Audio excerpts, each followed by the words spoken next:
The final hearing in former South Korean President Yoon Suk-yeol's trial just wrapped up after a marathon 12-hour session in Seoul.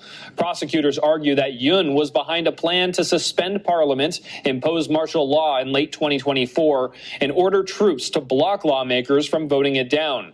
Yoon denies the charges, saying that he acted within his presidential authority, enacting martial law to break a legislative deadlock that he says was harming national security to the benefit of pro-North Korea forces. If convicted, Yoon could face a life sentence or even the death penalty, though South Korea hasn't carried out an execution in decades.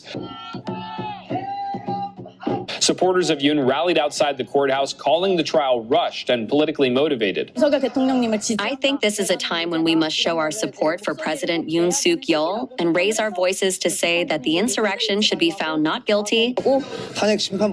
I believe everything has been rushed since the impeachment trial. I am watching with a prayerful heart. But to be honest, I don't have high expectations. Meanwhile, attention is shifting to the current president, Lee Jae-myung, who's on the other end of the political spectrum. Lee's been working to crack down on what he calls hate speech and disinformation. His administration shut down anti-Chinese Communist Party protests last year. These protests erupted after Lee was elected, with concern of him taking a softer stance against the CCP than the former president. And what Yi was referring to there is essentially speech against China. People on the streets say CCP out, and they consider that to be hate speech. Now, you can say the worst things about the United States on the streets of Korea, and they won't let you, they'll let you go.